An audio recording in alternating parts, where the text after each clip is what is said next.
Welcome back here to the GSMC Chip Shot Football Podcast, and we're going to look at some of the games here in Week 1, not just the ones on Thursday and Friday. Those are also going to be included in this next segment. We're going to be looking at the top 5 must-watch games of Week 1. I went through the slate of games. There's a lot of good ones to pick from. Obviously, the NFL did a good job of scheduling these Week 1 games, and it was hard to pick just 5, so I wanted to start off with some honorable mentions that do have their own storylines to carry in Week 1, one of them being the Steelers taking on the Atlanta Falcons. You know, the conversation around Arthur Smith going back to face his old team in Atlanta. Nonetheless, you look at the Falcons and how much better they've gotten just over this offseason, adding Kirk Cousins, Justin Simmons, Matthew Judon, new head coach, new offensive coordinator. They're feeling really good about this season, and I think a lot of people would agree with that sentiment. And then you look at the Steelers, new offensive coordinator, obviously, with Arthur Smith, 2 new quarterbacks, Russell Wilson officially named the starter. So how do not only Russ but Kirk Cousins start off the season with new teams? Also, they added players like Patrick Queen. They drafted a lot of young players that they are very open to probably starting right away, with Troy Fautanu, Zach Frazier, among those guys. So a lot of storylines there, but it didn't make the list. Another game that was close was the Texans at the Indianapolis Colts. Obviously for the Texans, very amped up offseason, bringing in a lot of great players, Danielle Hunter, Joe Mixon, Stephon Diggs, obviously, to just build off of the great season that they had last year. A big year for CJ Stroud if he takes that next step. And then similarly for the Colts, you look at last year how these games got a little bit heated, obviously being divisional games, but the Colts playing up to the competition a little bit. Are they able to do that? More so now with Anthony Richardson hopefully staying healthy and with all the additions the Texans made.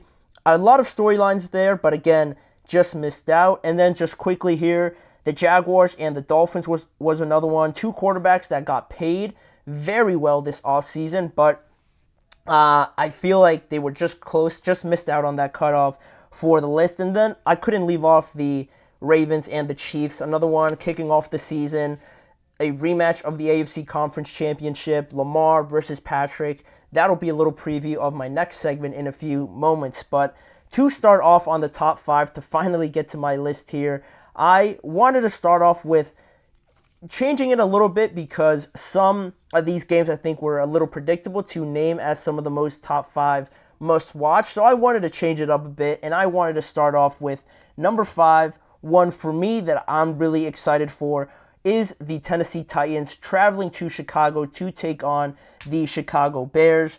The home and NFL debut overall for Caleb Williams. Also, the debut for new Titans head coach Brian Callahan. A lot of turnarounds with these 2 teams. I think these 2 teams, the Commanders probably, and the Texans to some extent, were the squads in the offseason that really did a lot to change their rosters. You look at the Tennessee Titans, they've added a lot on offense just alone. Tyler Boyd, Calvin Ridley, Tony Pollard, and also on the other side, the Bears have added Keenan Allen, Rome Odunze, DeAndre Swift. A lot of firepower on those offenses as well. So that's on one side of the ball. Then you look at the other side, and the Titans did a great job as well of adding guys like L'Jarius Sneed, Chidobe Awuzie, Jamal Adams, Quandre Diggs, etc., on the defensive side of the ball to add on to a guy like Jeffrey Simmons and some other playmakers they have on their team already. So they're very, very well-rounded on both sides of the ball. It's just a matter of how quickly they can piece everything together. And then the Chicago Bears really maybe didn't add a lot because they already were very well stocked up on the defensive side of the ball with Jalen Johnson. He got a big extension this year. Montez Sweat proving his value last year in the trade. Tremaine Edmonds, TJ Edwards. They have a lot of good players on both sides of the ball, and it could come down to the second-year development of Will Levis and also how he plays against Caleb Williams, right? The first overall pick.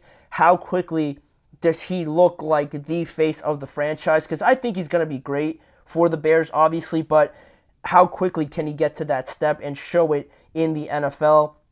And then Will Levis learning a whole new offense, trying to command all these weapons that he has now available to him. It's really interesting. It's really fascinating, and I'm definitely going to be tuning into this game. But just one game that beat it out for the number 4 spot, I have the Dallas Cowboys and the Cleveland Browns playing on Fox at 4:25 p.m. Eastern Time. And I mentioned that it's going to be on Fox because this is the debut of Tom Brady on his podcasting journey in this new career venture that he has. This is going to be the first game that we're going to hear Tom Brady on the call alongside Kevin Burkhardt. So that's something to be excited about. I'm very interested to see how Tom Brady does. But on the field, we have 2 quarterbacks that I'm very interested in, not just in this game, but overall in this year and how it plays out for both of these guys. Just noticing both of them number 4 as well. Dak and Deshaun Watson, obviously, very intriguing storylines for a couple different reasons. Dak, the iciness, the cold relationship that has now become him and Jerry Jones with some of his comments. Jerry not really providing a great answer as to when or if Dak Prescott is going to get an extension. So how does that play into this season? Are they going to let him play out this year on that final year? And how does that affect Dak? How does that affect his morale and everything like that? I don't think a lot of people are very high on the Cowboys this year anyway, so I can't imagine that this is going to make you feel any better about them. So that is one thing. And then on the other side, Deshaun Watson coming off of another tough year, dealing with injuries, now trying to make his way back from that shoulder injury as well. He seems to be all right, but obviously it's on his throwing shoulder, if I'm not mistaken. So the more he throws, the more he goes through this season. How does the wear and tear affect that shoulder? And then obviously maybe getting hit, some just unnecessary hits, unexpected hits. How does that all affect Deshaun Watson? Can he stay healthy this entire year? And then also, can we just see a little bit of the version that we saw in Houston? Because I think, at least for me, I've been let down from what I've seen from Deshaun. And the Browns have such a good roster that you can't have the quarterback be the lacking piece in the entire roster, especially in that division, especially because you paid so much money and gave up so much for Deshaun. This is going to be a huge year for him, trying to get back to the old version that got him paid so much money. So that's going to be a great game. 2 good quarterbacks going up against very good defenses as well. Then at number 3, we have a playoff rematch from last year where the Lions beat the Rams 24-23 in Detroit. Now we have a rematch of that on Sunday Night Football at 8:20 p.m. Eastern Time. We have Matthew Stafford again going back to Detroit to take on his former team. His former team got the better of him, obviously, in that raucous environment in Detroit. But it was a very close game between both of those 2 teams. I think 2 teams that a lot of people have penciled in to be there in December, in January for the playoffs as well. And this game is not shy of the stars. You look at Cooper Kupp, Amon-Ra St. Brown, Puka Nacua, Jahmyr Gibbs, Kyren Williams, Matthew Stafford, Jared Goff, Sam Laporta. All these guys are going to bring a show on Sunday Night Football. It's going to be must-watch TV, both with big additions on their defensive side of the ball, the Lions addressing the cornerback position, the Lions addressing a lot of different positions as well on defense. And I think most of all, it's going to be a very good test to see where these 2 teams are just right off of the bat. How well do they play? How quickly do they knock the rust off from the preseason? And hopefully there's no injuries or anything like that. This should be a very good game to start off Sunday Night Football. Then, getting into the final 2 that I had on here, I have the Monday Night Football game. The Jets traveling across the country to face the San Francisco 49ers on the first Monday Night Football of the season. A great test, again, similar to the Lions and the Rams. This is going to be a great test for both of these teams. I think more so the 49ers looked upon as one of the best teams in the NFL, definitely in the NFC, and the Jets trying to get there and sort of trying to prove that they belong up there with some of the best teams. And coming off of last year, Obviously, Aaron Rodgers gets hurt. They're not able to show their full potential with the rest of their great players that they have. But now that everybody's back together for this to be the first game of the season, you have Aaron Rodgers taking on the 49ers yet again. Hasn't been a great record against the 49ers, so it should be an interesting matchup there. I'm anticipating Hassan Reddick won't be there for the Jets, so that's a bummer. But for the 49ers, they got back Trent Williams, and they also got back Brandon Ayuk. So they should have their full team there ready to go. And it's a good opportunity, again, to see how the Jets incorporate all their new pieces, that revamped offensive line. Aaron Rodgers obviously having a full season, most of a full season with Garrett Williams, Mike Williams being involved. How does Breece Hall look? A great matchup between two great running backs. Definitely close to being the game I'm most excited about. But at number one, we just talked about most of it off of the field, but I think the Packers and the Eagles on the field is just as exciting and newsworthy as anything that happens off the field, with all the hype around going down to South America, bringing the game down there.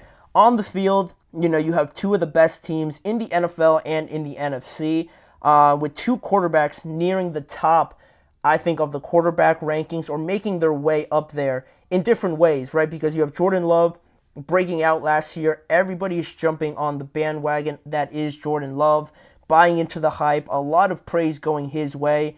A lot of people believe the Packers can do something special this year because of Jordan Love. And then in a similar way, you have Jalen Hurts trying to make his way back up there. I think after a down year last year, he's sort of this year trying to remind everybody that this is the same quarterback that made it to the Super Bowl in 2022 and went toe-to-toe with Patrick Mahomes. So both of them trying to get back up there, or trying to get to the top in both of their cases of those top quarterbacks in the NFL. You have also a lot of other things to look forward to, not just the two quarterbacks. You have the overall all-pro roster that the Eagles are going to have out there versus the Packers' young and exciting offense as well. Sirianni against Matt LaFleur, two young coaches in their respects. Then the two debuts for the Eagles' two new coordinators. How do they fare in a very good test against the Packers defense, and also the Packers offense for each of those guys? And again, just off the field, how smoothly everything goes, just going to add to the attractability of this game. It's definitely going to be, to me, the most exciting one, and we're going to get it relatively soon here, just in a couple days this week. But that makes up my list. Those are the games that I'm most looking forward to in week one. A lot of storylines, a lot to keep up, and I could have included a couple more honorable mentions, but I definitely wouldn't have been able to include it in this entire segment. So let me know what you guys think, reacting to my top 5 list, and letting me know if I missed out on a game, or if you guys are excited for these games for different reasons. But to move on with a new topic, I just alluded to it a little bit. We're going to talk about a question that I've been seeing pop up recently regarding the Chiefs and the Ravens, obviously playing in that first matchup on Thursday. The question I have is whether or not there's more pressure on Lamar Jackson this year, or on the whole Ravens team as a whole, to make it back to the Super Bowl and specifically beat the Kansas City Chiefs. Who has more pressure leading into 2024? We're going to get to answering that right after this break. You're listening to the GSMC Chip Shot Football Podcast.